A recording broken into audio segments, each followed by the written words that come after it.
I do not see any attendees. All right, I'll just leave that up, so you'll see them coming. okay. And you'll be monitoring us. And I'm just so- gonna stay here today. Huh? I'll just stay here. Oh, you're saying, oh, okay, fine, all right, all right. All right, so. I'm willing to sit here for 45 more seconds and then we'll start without Tom and. We'll get everybody good. Make it official.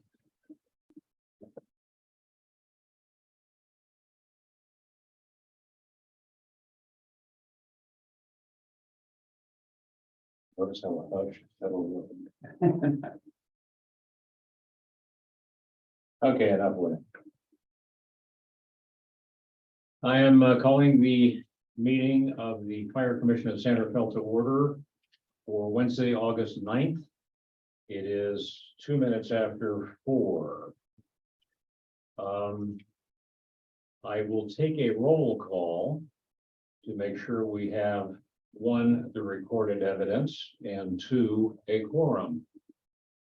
Do I see a Ken Johnson? Yes. Do I see a David Falkestrud? Here. I see myself, Stan Burford.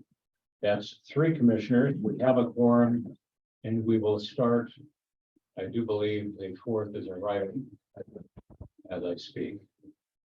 And if that is the case, and it is, I will wait. Gentlemen, Pleasant afternoon.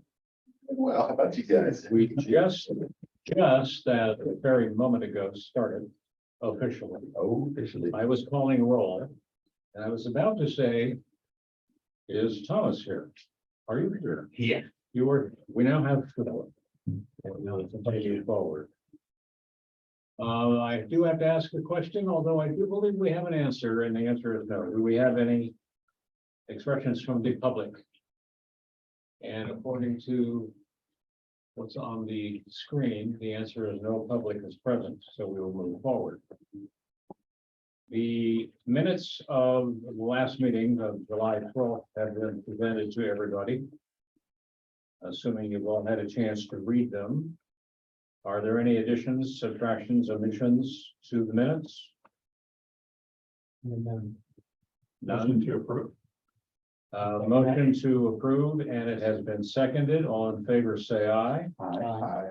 That makes 4 ayes. The minutes of the previous meeting have been approved. Information from the Fire Foundation has been sent to me by Donna, who is out ill with COVID. Each of you have a packet. Each of us received a packet. In that packet is this flyer, which is most likely going to be a cardboard poster at some point soon. For the crab feed in December. So there is still obvious lead time. Her comments were, please bring up the following, and I will. There was a need for volunteers on the day of, which is December 9.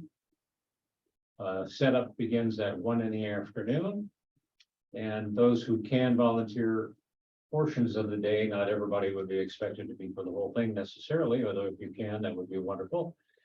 Setup is at 1 o'clock, tear down is at the end of the event. There's a silent auction. Items will be needed. And if anybody knows sources, please bring that to her attention. There will be the silent auction itself, and for that, they may need an auctioneer. Kitchen assistants to handle with the food. There will be a designated chef to handle the cooking. And that's about all she said in her notes. And that would be relative to the San Rafael Fire Foundation fundraiser in December. Any questions we would like to pass on to her? No, in the past, I think we did it together, but in the past, the commission would volunteer that day and help set up tables. get ice and do things like that. So Yeah. I'm happy to participate again. Fine, sounds like a fair idea. Yeah. Me Right. too. So I met with Len and Jack last Friday, and we went through a couple of different things. I'll save some of those things from my report, but since we were already talking about the grad feed, I think the key need this year is going to be a little bit different. We haven't done it in a few years, so we're a little bit rusty. We also don't have Bob D'Alembert, who was instrumental in previous years, so we're gonna need to marshal a few more forces. So what Jack and Len said, they really need help with, potentially from us, is on the tear down after Oh, the yeah, no event. problem. Yeah, so that's on day of, ticket sales, of course, as much as we can do to help with that. I think the tickets are $100. Yes. Yeah. And then donations. So, it's probably been a little while since we've gone to the well to some of the local businesses to get the donations, but if all of us can help with that, I think that would be really appreciated. And it can be anything from a restaurant donation like El Day, I think always does something pretty special for us, but I'm sure there are other restaurants that maybe didn't exist 3 years ago that we could go to. He used to be the chef that would cook in the kitchen. Oh, really? I forget his name. Yeah, I don't his know. name's David. David. I think Yeah. it's- Yeah. I don't know if he's doing it this year as well. I think Lynn mentioned that they have like, they kind of buy the whole package of, I think, the chef and the Oh, crab okay. together, so So it's a little different. they'll bring, all the materials that they need to steam the crabs and take care of them. And of course, the profitability of the event is somewhat dependent upon the crab market, as we know, that's been a little bit up and down in previous years. But everybody's really excited to do it again. Now, there's one thing where I didn't realize this existed before. One thing that I'm gonna help with is publicity in advance and just getting it onto the local calendars and maybe seeing if the IJ will do, something on it. And so we can kind of max out on the ticket sales. And I forget, they told me what the max is. I think it was 300. Yeah, 300 tickets max. So there was a banner that we had at one point, and I think it was on 4th Street. There are 2 locations on 4th Street where they have banners. One is like right at the merge with 3rd Street, I think it is, wherever the two. Yeah, Right by the Shell station. yeah, right. exactly. And then the other one, I think, is a little further back. I never knew that existed from previous years, but if anybody knows where that might be, it's just gone missing, and I'm not sure if The banner itself. The banner, yeah. I did a search for it and we didn't locate it. Okay, Who puts it Yeah. up? Probably Public Works. Public Works, would Or they they might have to necessarily have it hiding in a closet? I can check with them. And yeah, that would be great. I mean, Lynn said actually they sent, the firefighters out to put it up, and they used one of the ladders to get up there to do it. I'm not sure if that was, Checked all the storage spots, but could not locate it. okay, all right. the normal hiding. Yeah, I'm not sure they'll pay to create a new one. But if we could find the old one, that. Then again, maybe we can find an outfit who would donate the payment to get a new one. Yeah. Yeah. Potentially. They've got a great mailing list, so if there are others that you need to, that you want to add to the mailing list, or now that we all have the invite, you can just pass that on to them. But excited about it this year to get back on again. Cool. Yes, and it's at the community center, which allows, easy to get to, Mhm. parking, yes. Was it the road net club last time, or? No, No, I don't think we've ever done it. Yeah, I think it's always been at the community. Was it? Next Yeah. to the I'm thinking somebody else's. Never mind. Yeah. Favorite crab feed. A convenient crab feed. Those police officers. All right, and that I do believe brings the Fire Foundation report to a close. Unless, Everybody I noticed that you have some notes there. I was Mhm. just on this, I was just wondering if I mean, 300, that should go very quickly. I didn't know whether we're gonna utilize Facebook or Threads or Twitter or Nextdoor or any of this social. I mean, Absolutely, I would talk yeah. to you about that. Yeah, we'll dust off the publicity plan that we've done over the course of the past couple of years. Nextdoor seems to be the most effective of those platforms, but Well, yeah. It is. If you can kind of sift through all the other conversations and debates on Nextdoor. But yeah, so we'll do the full, publicity program and really try and get us to those 300 tickets. And when can you start buying tickets? You know? Like, can you go to the website now? I would imagine. I think now. so. I just Really? asked I that think question. so. It was- Yeah, they have full PayPal capabilities on the website, so I think it's, I think that's gonna go fast. yeah, well, I hopefully. think in years past. And then if you know any businesses that would be interested in purchasing a table as well. We've got an you know, audience. Come on in, come on in. I guess placed some chairs around for you all. There was a rumor that the aging company might want to sit in today. and- That's not very boring. Captain Murphy, why don't you introduce your crew? Absolutely. So I'm William Murphy. This is 51 C shift, other than Peter. Peter's on overtime today, but Dan, Derek, Peter, our other firefighters are cooking dinner right now. All right. But we just wanted to stop by and I've never been to one of these, so they lined up with our shift and we just wanted to stop in and see what you guys talk about and super. Yeah. Right now, they're talking about the crab feed. Oh, nice. Awesome. September fundraiser. Have you ever met another Berkey? I have not met them personally. I think there's like a few. So I'm a lawyer, Okay. and my law partner when I was in Berkeley was Okay. Curtis Berkey. No way. Yeah. Yeah, I think like the name is not super common, but I've heard a few. I people was say, thinking, wow. I've Yeah. never seen another Berkey. Anyway, that's a neat thing. Nice to meet everybody. All right. Thank you. Name, so they'll know who we are. Sure. Yeah. My name's Ben Johnson. I'm Dave Funkelstreet. Stan Burford, I'm Weathers. and you know him. And, all right, welcome. Yeah. Sorry to interrupt. No. Nice to have him on. Interruptions are always welcome. We were marching through our agenda and taking care of all of the important business. Item number 4 is something I asked to be put on the agenda in a regular basis. We have never done this. There's a reason that I've asked it to be formalized. We'll get to that a little bit later, but oftentimes we find ourselves in conversations having to do with yesterday's headline. Literally yesterday's headline, whatever that might be. And the formality of the agenda is it's technically locked down 72 hours before this meeting. So there's no way in that 3-day window, if something major happened that we want to or should be talking about, could be printed.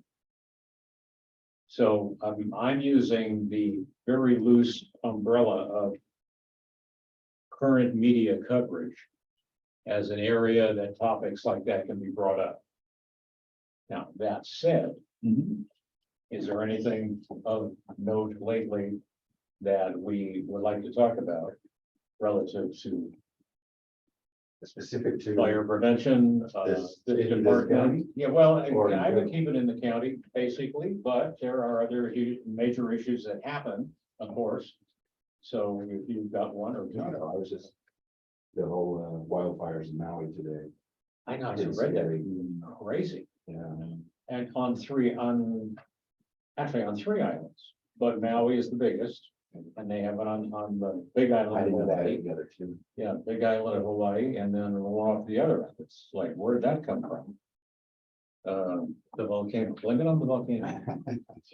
But no, I don't have anything specific. Okay. Yeah, I mean, the only thing I've seen locally recently is the fire break in Novato. That seems to get quite a bit of coverage in the IJ. Not that there's any discussion around that, but it's just something that I'm seeing. She said, your take on the 30-mile fire break in Novato and. Novato is undertaking that effort, so is the Ross Valley. So that's a project that other communities might look at replicating. But I'm aware that it's underway now. That's all I really know. Okay, all right. Have we discussed it locally at all? We're in San Rafael? Not to my knowledge. Yeah, right. San Rafael is a little bit different in the fact that obviously there are several wildland areas and it's just, you can't really like just create a line around our area that separates the community from the wildland because we have just different pockets of wildland. Sure, well, our border is this wide. So, like what side you're gonna get on, so, whose house you're gonna destroy. but I will tell you this, that our wildfire division, vegetation division, has done just amazing work. And for the first time in my career in San Rafael, it's noticeable.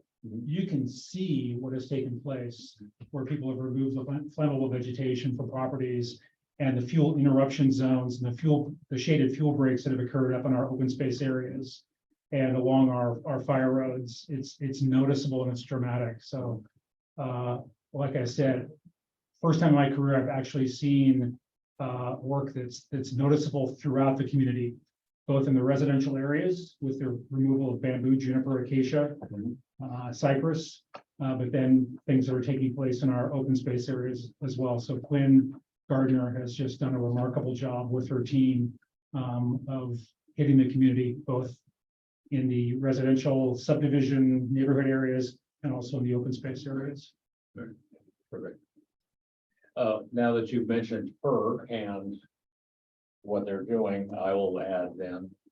The Zoom call today, did you watch that at all, that she put on? All right. I was invited to attend and participate. I did watch. I did not participate actively because all the questions I would have asked were asked by somebody else. Can't this thing, then I had a chance. Anyway, it was called the San Rafael San Anselmo Fuel Reduction Zone Project. And there is a specific area that you might imagine is on the border between San Rafael and San Anselmo. It starts right on Drake. And it runs on a straight line almost parallel to a bit of Forbes, which goes up and over the hill past the tennis club on the eastern side. And the western side runs up over the hill and up toward the ridge run, which is covered in eucalyptus, and right through the border with the cemetery at the end of Sun Valley. So there were participants from residential areas that are affected. There were participants from MWPA and any number of others who have a stake in what's going on in that area, who had things to say and ask and what have you. The presentation made by Gwen and her crew, and it was just amazing. And it's one of those things where, were it possible to make it mandatory viewing for everybody in San Rafael, it should be. Because it was that good. And that good in the sense that it shows what this department is doing, what the Office of Emergency Services are doing, that in many ways you don't see right away.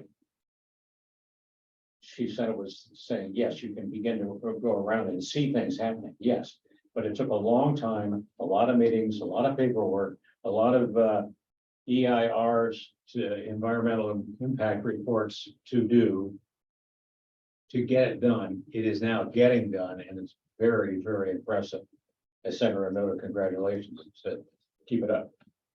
That's one of my comments for later, but all right, so current media, that gives you an idea of where we're at on that, and you will see that each month when we get together. So as you see things, flip them out, bring them along, make a note, and then we'll just pipe it in there and get it handled that way. Commission member reports, I'll hold mine to last. David? So just following up on the meeting that I had on Friday with Gwen and Jack from the foundation. They need help with IT. I guess Donna raised my hand for me on that one, so I'm gonna give it a shot. It's mainly around their social media channels, like their Facebook channel. I think maybe we'll start a Threads channel.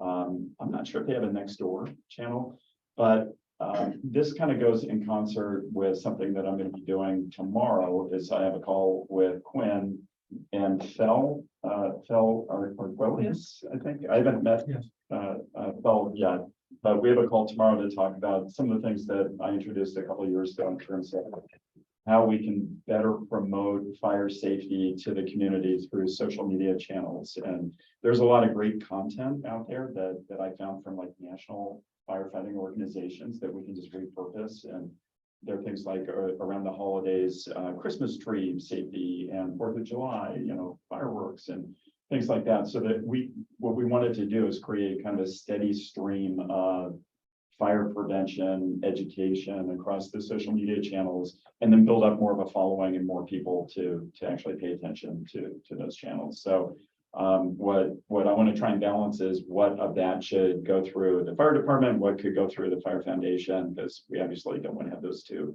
competing with each other. So we'll get that sorted within the next week or so, hopefully. And if there are things that the fire department, that Phil and Quinn are not able to do, I know they have a lot of other things on their plate right now. Maybe I can do some of that through the foundation social media channels. Okay. So yeah, that's pretty much it for my review. Okay. Following the Zoom call today, I sent her an email congratulating her and an idea that I will send you a copy. And if that makes any sense, throw it into your conversation. Yeah, I'm speaking to them tomorrow at 10 a.m. Great. I think a I'll good public send it to awareness you tonight. campaign that I think would be appropriate. It would be around pools and kids. Hmm. I don't know if you guys know, but we've been on a couple pretty bad calls the last couple weeks with involving kids. Okay. All of them fatalities, unfortunately, and so I think it's something that I know the members that people have been talking about, but kind of doing something around like pool safety and Yeah, things like that. that's a great I idea. think would be something that maybe the department could do, or the association could help out with, or whatever. Okay. Yeah, and I'm sure, I mean, it's amazing how much content is out there that we don't even need to produce or pay for or anything, that we can just grab and post on some of our social media channels. So, yeah. Okay. Yeah, great idea. Great. I'm sitting here fat, dumb, and happy, and they've got all these ideas, and I forgot to call upon them. So thank you. I'll insert And- myself, and, don't worry. Seriously, if you hear us tiptoeing in any area where you have a comment you want to throw in or an idea to add, please do that. Please. Ken. So, I'm gonna chime in on exactly what you guys were just discussing, about the fire, prevention efforts. So for your information, what I do for a living, I'm a commercial insurance broker. And so I kind of always bring an insurance aspect to this, and you probably see in the news that insurance companies for homeowners have been leaving the state, Travelers and Farmers and AIG and AAA and all those people have left the state. And there's a reason for those people going away, is they're not making money in the property insurance world. So it's not just in California, it's all around the world, whether it's, you saw, well, the wildfires in Hawaii and in Greece. And so over a period of the last 10 years, reinsurance companies, because everybody funnels up to reinsurance. Insurance companies don't eat the entire loss themselves. They share it with reinsurance companies. Well, those guys have been losing money for a decade. And so nobody's investing in them. So there's a lack of capacity, and that's for now, but that will change when they see, hey, the wildfire season in California, or, it hasn't been that bad, and the prices have gone up to a level that, because sustain is coming back, they will come back. But they're gonna pick and choose where they come back. And if you look, and I was fascinated to look at the brush stores for this area over the last 36 months. If you look at them and the work that they have done, it's amazing. I mean, you can just see the retreating of the brush and the brush scores going lower and lower for San Anselmo and San Rafael. The work is evident. So what's going to happen when capacity starts to flow back in, and eventually it will, because money will flow to where there's money, right? They're going to say, okay, now the rate's sustainable, I'll come back in. So it's the communities that aren't doing anything that will be the last, but we need to be kind of Johnny on the spot to say, San Rafael is at the top, they're the cream of the crop. They've done more than anybody around, because it's and I have one client who has a tremendous amount of real estate here. They're it's a Catholic church, they have San Rafael and San Anselm's and, you know, St. Vincent's School for Boys, those are all things that you guys protect, people from burning down. And, it made a big difference in their price because of those brush stores. So the stuff that you're doing has immediate impact on clients and people around here. And I wonder if that's something that, this was one of the things I saw in the news in the past week, maybe you guys saw too. About the cypress tree violations that enforcement will A start. little bit, I did see that. Yeah, and so I know some people in the community, even though we've been talking about this for years now, are probably unhappy about that. Maybe this is part of the rationale for that. Listen, ultimately, not only is it protecting you, your neighbors, your property, the community, but also potentially, it's going to have a positive impact on insurance and Yeah, being able to actually get insurance Yeah. at some point too. So Yeah. maybe it's a question. Did we get many inquiries when that article, I think it was about a week ago? I'm not sure to check with Quinn, but an interesting difference between San Rafael and many other communities is San Rafael has basically extended the WUI zone to include the entire community. Mhm. So those plants that are prohibited, like juniper, bamboo, cypress, and there are others, that's just not in the hillside areas where it's prohibited. It's prohibited everywhere. So the inspectors are going through the neighborhoods in the low-lying areas, which is catching people off guard because they're like, I don't live in a WUI area or a fire area. It's like, oh, yes, you do, because these fires are sweeping out of the hills and coming right through the communities. And if you go up onto a ridge and just look down at either the San Rafael valleys that we have, or like the Ross Valley, you'll see that there's an uninterrupted area of fuel. So if a fire starts on this ridge in a extreme weather event, it's just going to run down the ridge across the valley and back up the other side, which we've seen happen in many cases now in the past 5 years. But it's dramatic. People think, well, I live, down in this area. How can a wildfire impact me? Well, it can, and it has, and we have many examples of it. And so, Quinn's team is not only hitting the hillside areas, hitting the low-lying areas and removing these flammable plants from properties. Yeah. Pretty impressive. And a lot of people aren't in favor of it, and a lot of people are resisting it, and a lot of people are challenging it, but it's on the books, so we proceed forward, and those that don't comply get citation notices. And that usually then gets them to comply. Yeah. Is it now just for Italian cypress, or are there other species It's where? different the species of enforcement- cypress, it's juniper, it's bamboo, acacia. Yeah. So, yeah, so really, it's a citywide effort. I had a lovely bamboo wall. I did. And it's gone, and now I see my neighbor's house. Yeah, a lot of times people plant those for bamboo or other types of plants for screening, shading and screening, and privacy. There was one resident that had a beautiful French broom hedge. Well, that's obviously one of the prohibited species as well, French and Scotch broom. Yeah, And it was this giant, well manicured hedge, which I had never seen before. It was like, that's gotta go. I'm not happy about that. Yeah. Those things are weeds. I know. Look at podocarpus. Okay, what? Podocarpus, Okay. tree fern, makes a great hedge. Yeah, okay. Yeah, good. Oh, yeah. the last item was just something, I put my fire commission hat on, there's this, one of my clients in Diocese Stockton, and there was this fire, there's massive fire in this warehouse. It was cardboard and packing tape, and it was in a brick building, and somebody almost got in there, started a fire in the middle of the night at 3 a.m. in the morning, and this thing went up like a Roman candle. It burned to the ground. I was there 5 days later, and it was still burning. Flames were, still got the pictures. The flames were still going, and right next to it, probably no more than 15 yards, was the church, St. Gertrude's Church and School. And I'm standing there, and I'm looking at this thing. It looked like a bomb went off, and there's a church, and there's not a flame on it, not a mark on it. And so apparently, Stockton Fire got there and just drew a line. They just poured water on that church and that school and saved it. I mean, the thing, it should have burned. I mean, that must have been incredibly hot. for those guys to stay there. And if you watch YouTube, the fire chief was saying, hey, lucky this took place at night because our firefighters would have, they would have turned out because it would have been so hot during the day with that fire going to do that. But it was me. So I said, I went through the powers and I go, hey, you need to get the archbishop or the bishop of guys stop it, write a letter of thanks to, and I'll share it with Chief White. You guys I'll send a copy over. Thank Because they did an incredible job. Good. So thank you for what you guys did. Perfect.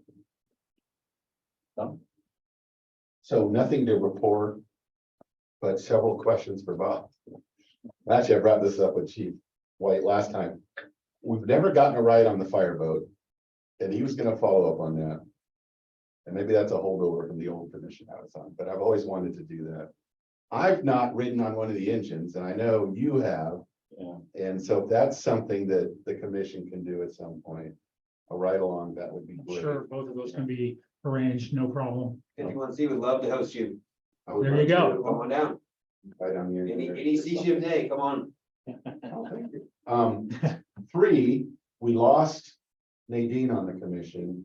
So what's the status of replacing her? The city clerk will post that Okay, as an opening, and there's a process. do you know when that might happen? I think if it hasn't been posted yet, it will be very soon, I would assume. All right, because I'm gonna email a buddy of mine who's retired San Francisco firefighter. Okay, great. I would do that Yeah, now he'll apply. and just have that person check out the website, learn about what the fire commission is. Go to the city clerk's page. There's an explanation of all the boards and commissions, including the fire commission. So Great, educate himself and then go to the fire pages and become educated, informed on the Santa Fe Fire Department. great.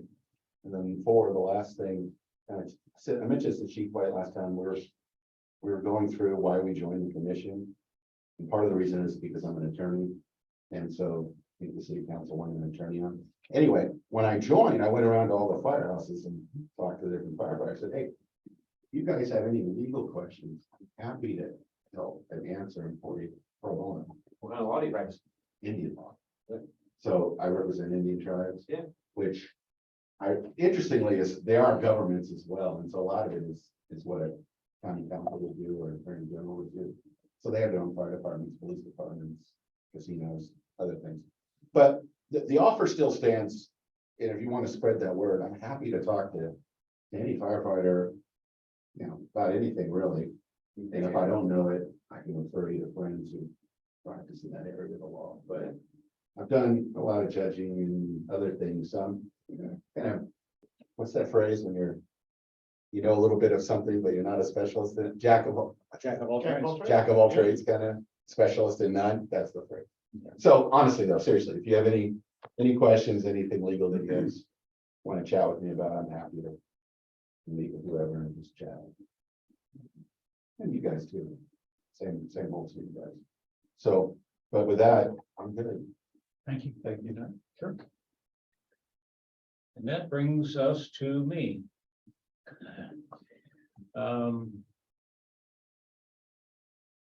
I have a number of odd things I want to share. And some of them you may want to write down, and I have questions for you. But number one,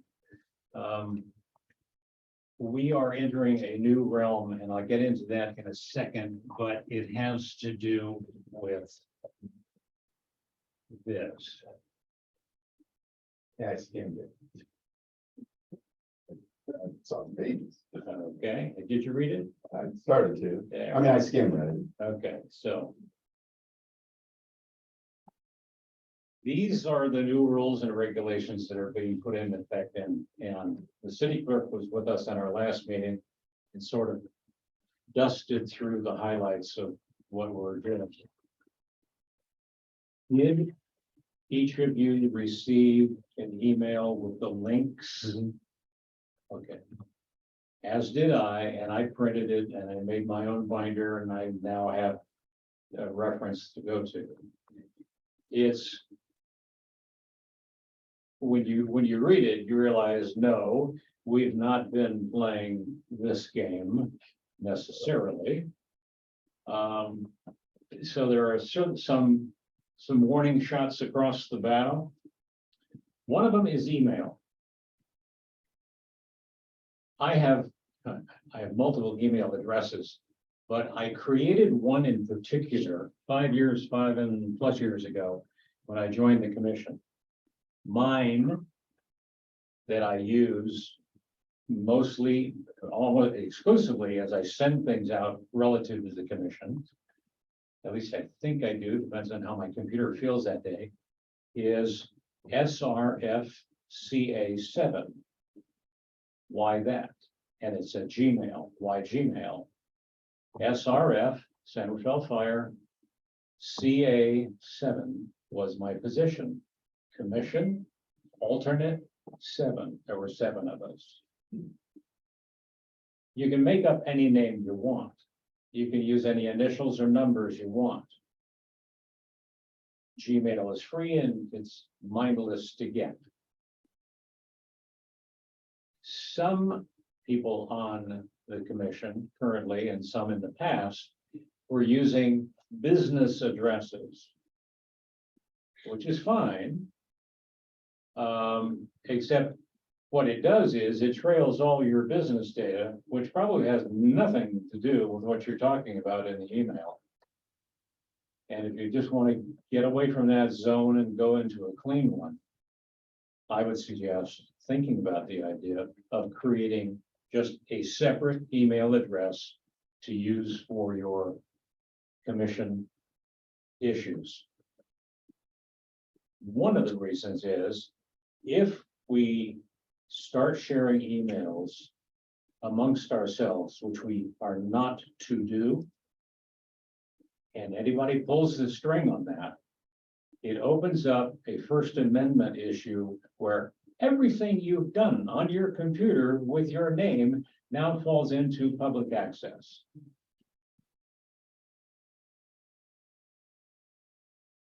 So read the fine print before you do anything and decide if you want to protect yourself in some fashion. It might be a smart thing to do.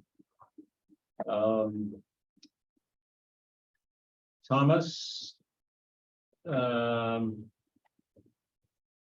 what would it take for us to hold a commission meeting at a station? Nothing, you just need to post it, Brown X, and we do. Right. And notice it, and How about- then work with operations to make sure that it's not impactful, but they have classrooms at some of them, so. All right, so, and we can then do the Zoom aspect of it from a remote location. Yeah, bring a laptop or something. Okay. All right. We've, in my tenure, we've held a meeting at one station outside of the building in northern Marin when this place was being built. I think I've been to 4 or 5 stations with that meetings. And they make us very nice dinners when we have them. Yeah. Kidding. Right. You time it, right? Yeah. Okay. And I like that idea. Yeah, so if we have 6 stations and I mean, it'd be crazy and we're not gonna do this, but we could do one every other month and do them all in a year. Okay, fine, but just, I wanted to know if it's technically possible. If it's technically possible, fine, then we should start thinking about doing that and set it like every 3rd or 4th meeting. It should be off campus. And, you know, we are your commissioner. Chief Gray used to routinely hold the meetings at the various stations, and I found it to be very beneficial. Yeah. Now, we formalized the meetings a bit, obviously. Yep. But as Thomas indicated, it's certainly possible with the Okay. proper noticing, and we just need to make sure that it's publicly accessible and ADA accessible, and there's parking for any folks who might Sure. want to attend as audience members, so. Yeah. Because of the way they're built, they all are. All right. That's, we wouldn't get a permit otherwise. Some are a bit more challenging than others, Yeah, but. sure, I get you. But, you know, I haven't been to 54 or 55 yet, but. You know, Yeah, they're not occupied at this time, so. Yeah. Right. Well, actually, 55 55, is, yeah. yeah. Before it's All right. One is that. under construction. That's one of Peacock. On, Oh, yeah, we did have a meeting go. Oh, yeah. Yeah. I remember that. Yeah. yeah, boom, let me see here. 57 is still being worked on, right? Is that- No, it's occupied. Oh, it is? 57. 54 is under construction. 54. Oh, is that the one 55 by is still by under the car wash? construction. Yeah, Okay, 54, Yeah. yeah, right.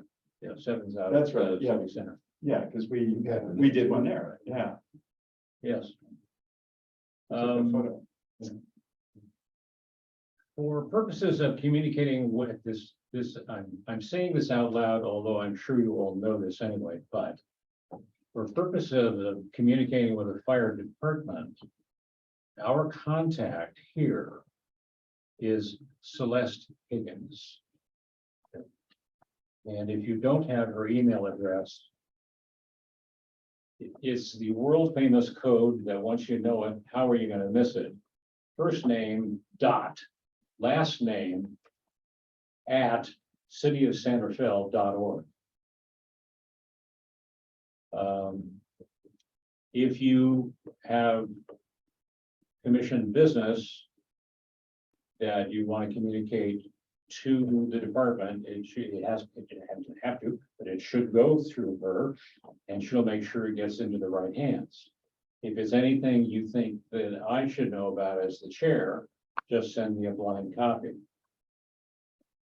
That comment comes from days of old in my management world, where I told my staffs, you can do anything you want, anytime, anywhere. Just let me know. I don't want to be surprised. Because if you surprise me, I can't defend you. So handle that as you wish. And not that we're, running a hotel empire and, things like that. Next month, the city attorney will be here to march through a portion of the new rules and regulations and answer any questions we have relative to them. excuse me, she will actually be at the October meeting. October, not September. Correct. Make a note of that, Stan. Okay,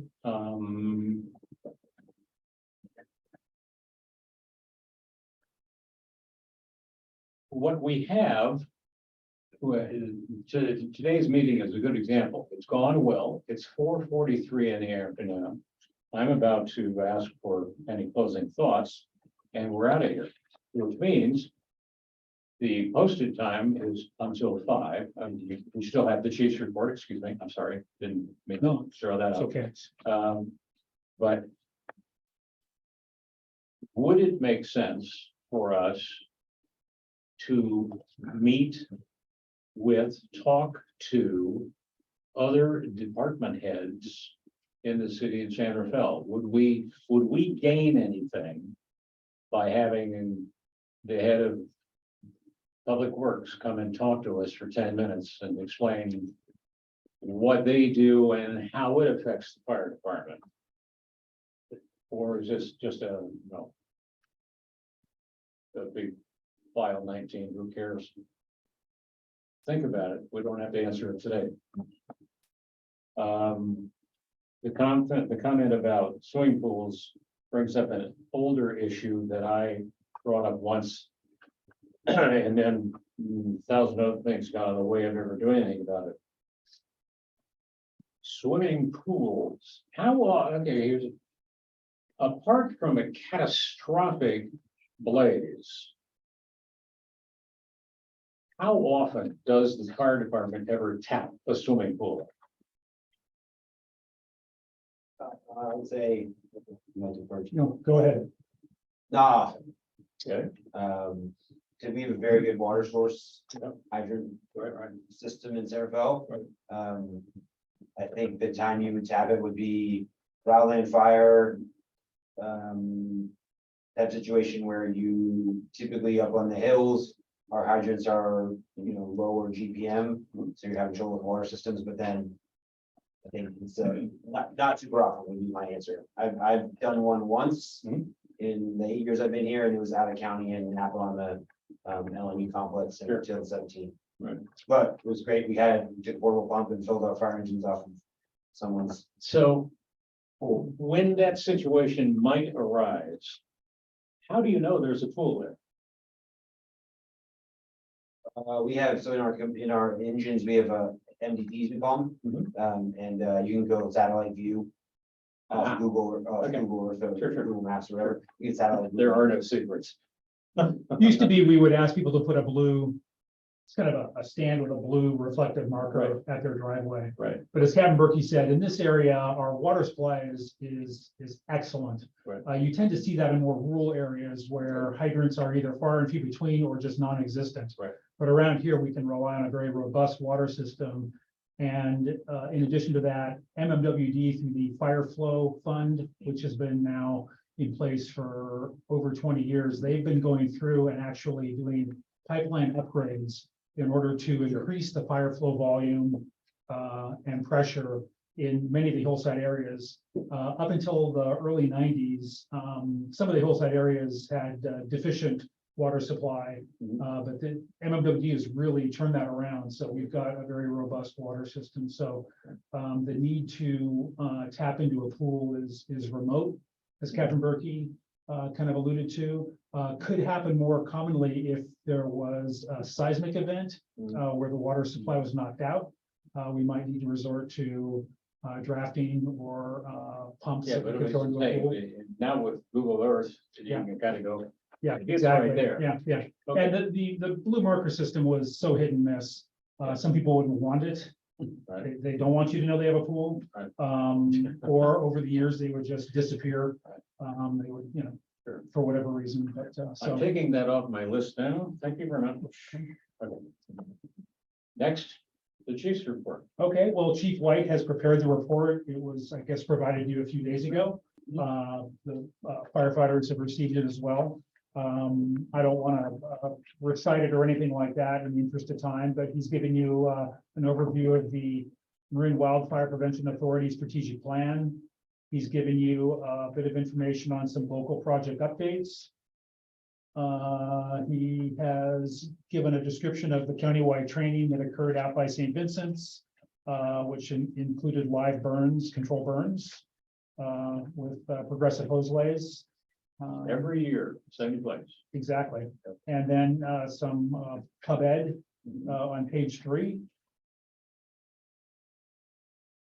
He provides some photos and a brief description of the Black Hawk helicopter that is owned by PG&E that has been assigned to Marin County for immediate fire attack.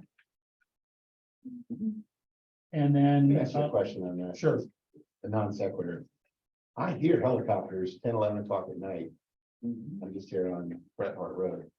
What the hell, Well- PG&E, I'm assuming. No, I don't think so. A lot of it is air medical that fly back and forth. Yeah, there's Reach is constantly flying, and I kind of track it myself between the Peninsula hospitals, East Bay hospitals, and up to Sonoma, Napa areas like that. So I hear them, and then I have a few apps that I check just to see who it is and where they're going. And a lot of it is the air ambulances that I hear going back and forth. That clarifies. Thank you. That and highway patrol. And then he describes, gives you a quick description of the aircraft incident that occurred at the San Rafael Airport recently, which resulted in critical injury and 1 death, unfortunately. I will say, I responded to that.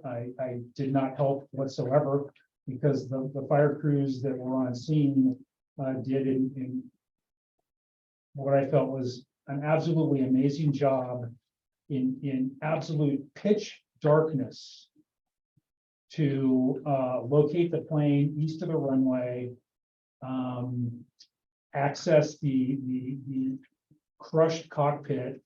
They really risked their own lives with the fact that the plane impacted power lines on its approach and was literally wrapped in power line equipment when they reached it, and several attempts to get PG&E to confirm that power had been knocked out were unsuccessful. We were very disappointed in the PG&E response.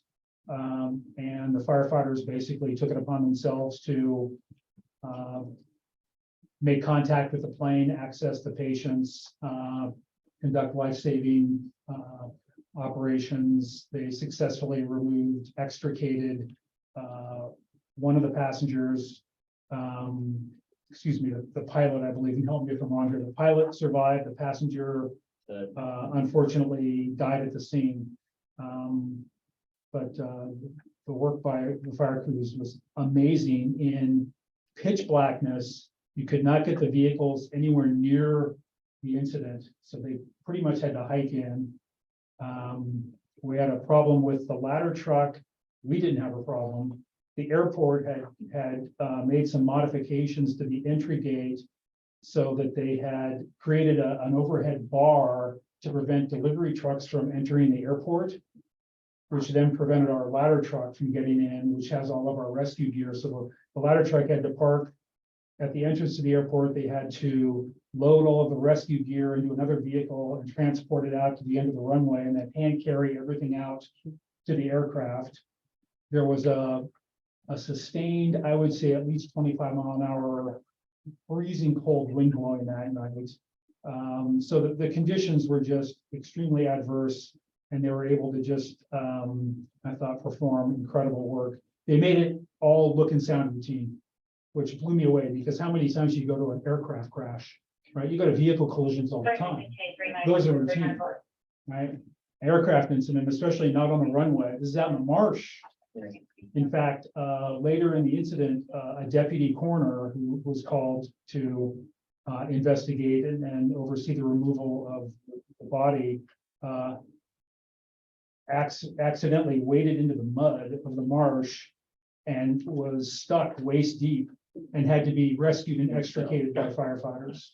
So those were the conditions they were in. It wasn't like flat dirt. It was just muddy marshland.